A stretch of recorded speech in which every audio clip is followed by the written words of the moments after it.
on the floor. Shout out to Mac Farrell in the building.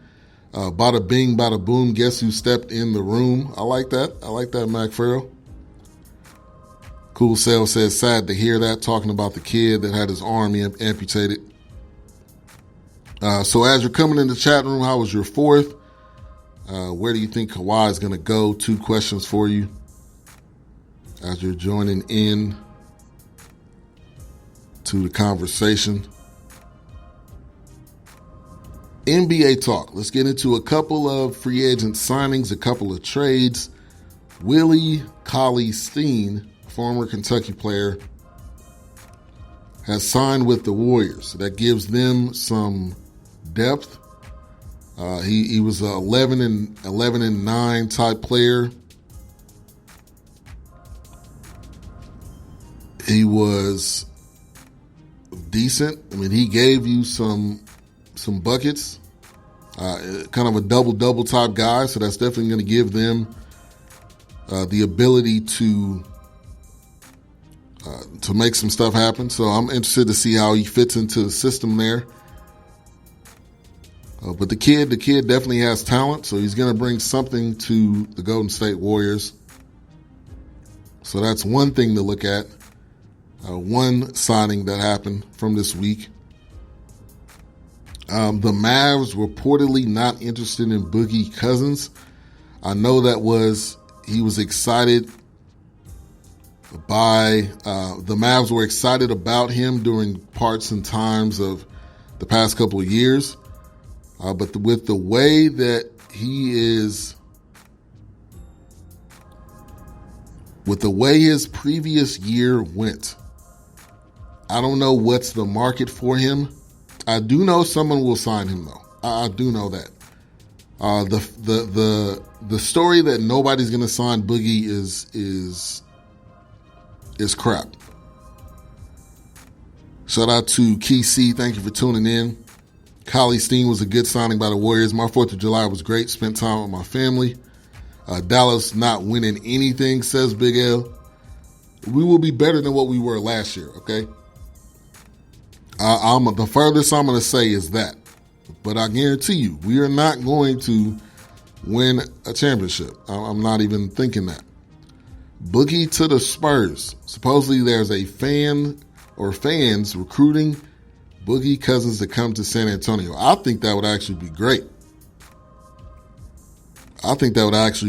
Him to play under Pop.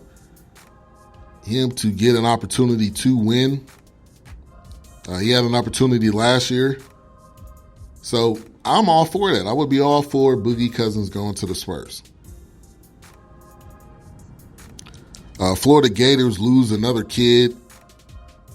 Decommit and pick South Carolina. Cool Sale picking on Florida Gators. And my 4th was good. I relaxed really the most of the time.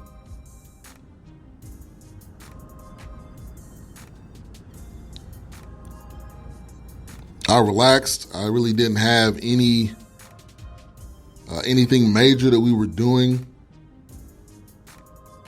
But I definitely had a good time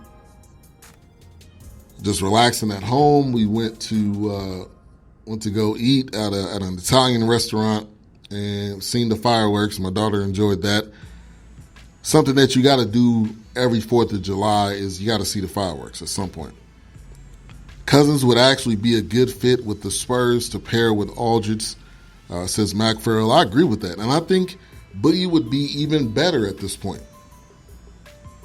He would be even better at this point if he was to sign with the Spurs. I think you're going to see a better Boogie than what you've seen last year. A large part of it really has to be because he was coming off of that injury. And a lot of people say, well, he wasn't the same. And yeah, he probably wasn't the same because he's just coming off an injury. Give him a year and we'll see how he comes back. He also had another injury. He had a thigh, I thought he had a thigh contusion or something that even during the playoffs. So you got to give him some time But I think he will, whatever team he goes to, I think he will add something to it. I think he will add something to it, and I think he will contribute. And hopefully he gets a lot of touches, because I think that's what he needs. So I'm excited to see what happens with Boogie going into next season, where he gets signed, where he decides to sign with. He fired his agent, and he is now signed with Jeff Schwartz of XL Sports, so we'll see what happens there. Lakers signed Jared Dudley, 1 year, $2.6 million. A little bit of Mavs signage here. Boban Marjanovic has signed with the Mavs, 2 years, $7 million. He averaged 7.3 points, 4 rebounds, in 11 minutes with the Clippers and the Sixers. I've never really been that excited about this guy because he just seems average. But, I mean, if he can give us and help us any, I'm all good with that. Cousins get into better shape. He has the skills. I watched the fireworks at Centennial Olympic Park, says Mac Farrell. Does the Nets have room for Boogie? That's a great question. I think they will. I mean, he's not going to get a massive contract. He's going to get some type of minimum contract. So I think they have room. I don't really know if they don't have room, but I think they can probably make room for him. So we will see, but he will be on the team. He will 100% be on a team going into the season. It's just a matter of where he will be, what team he will be on. But I 100% believe that he's going to be on the team and he's going to contribute to that team. So we'll see what happens. I'll definitely keep you guys posted as we're going along throughout the next couple of weeks. So 2 players that you should remember. They haven't been in the league for multiple seasons, but Monte Ellis and Amari Stoudemire are set to make a comeback. And DJ, Jam, and Jackie, thank you for tuning in. Appreciate that. Make sure to follow her so you can be on top of her shows, giving you music. So I don't know what they really have left. I can't fully answer that question, but I do know if they're going to put in the work, if they're going to put in whatever it takes for them to get back to playing shape, then hey, give them a shot. Give them a shot. Give them a workout. I think also you got to consider you got the big 3 going on right now, and don't sleep on them. And I know Amari Stoudemire was in the big 3, I believe, for 1 year. So I'm assuming he decided not to go that route this year. But that's definitely a possibility for both of them as well if they want to do that. But I'm all for the comeback story. I like the comeback story. To me, it's a great story. Redemption. Somebody coming back to greatness. I'm always a fan of the comeback story. So we'll see if anything comes of this. We'll see if one of these guys gets back into the league. But I would just tell them, if they were listening to this show right now, the big 3 has been making moves. So that is definitely an opportunity they should not sleep on. And then the other factor of it, like I mentioned, was the big 3, one option. The other option, if they happen to get on the team, all great for them. Whatever team signs Cousins will have to manage his minutes to make him effective, start him out 25 minutes a game, then slightly increase his minutes in the second half of the season, says Mac. Joe Johnson looks good in the big 3, NBA comeback off the bench with Golden State, says Cool Sale. And what if Monte Ellis goes back to the Warriors and comes off the bench? Monte Ellis was huge with the Golden State Warriors, and I think that would be great. I think that would be great for basketball if that was to happen. So time will tell. We'll keep you guys posted on that story, but we'll see what they have. We'll see what they have left to give. So with the Andre Iguodala getting traded to Memphis, Memphis says they do not intend to buy out Iggy and are interested in trading him based on what the market is.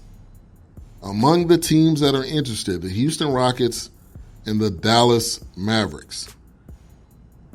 I'm all for him going to whatever team it may be. There was also links to him going to the Warriors. Not the Warriors, the Lakers. I don't know if that's going to happen. But any team he comes to, I think he can add to it. But I think he was a perfect fit. He was a perfect fit in Golden State. And now I'm wondering to see when he goes to another team, is he going to be able to contribute just as well as what he did in Golden State? And that is the question. Houston could definitely use him. The Lakers, I think, could definitely use him. I think the Mavs could definitely use him. So we'll see who has the pieces and what are they willing to give up to try to trade for him is the big question in the Andre Iguodala getting traded to a particular team. But I'm sure, if I was him, I would want to go to a team that is in the running to win a championship and possibly help them do that. Give them that needed push. I would love to be that guy to go to a team and help them get over the hump. So we'll see if what comes of that potential trade. But I think he probably has like one good year left. And this may be it. I think this is the last year, I believe, of his contract. So one more run. One more run, similar to Vince Carter. One more run. What is he going to do? Where is he going to go? Also, the Grizzlies trade Chandler Parsons to the Hawks for Solomon Hill and Mason Plumlee. Chandler Parsons, man, as much as the Mavs were so in love with him, I am glad that they did not sign him to a massive contract. I am beyond happy because this guy has been injured year after year after year. Year after year after year, he's been injured. And when you pay someone that amount of money, like I guess that was the Grizzlies are the ones that end up paying him that money, you have to wonder how long can you continue to pay him that money without wanting to trade him. Shout out to Jennifer Pettit in the building. Thank you for tuning in. Co-worker listening in. Appreciate that. Staying in Toronto for 2 years, Kawhi says, Vince, Memphis did a lot of trading this offseason. I was surprised he got rid of Chandler Parsons and his contract. Says Mac Farrell, I agree with you. Who would be willing to take on that massive contract that they fumbled it? That whole deal was horrible for them. All right, so let's talk about the best of the rest free agents in the NBA. We've got quite a list. Let's go to point guards first that are still out there and available. Delion Wright, Rajon Rondo, Jeremy Lin. You could probably put him on the no really not needed to sign him list. Trey Burke, and then Quinn Cook. Rondo's going to go to a team, and he's going to give you quality minutes. Delion Wright has been linked to the Mavericks, so we'll see what happens there. Jeremy Lin, who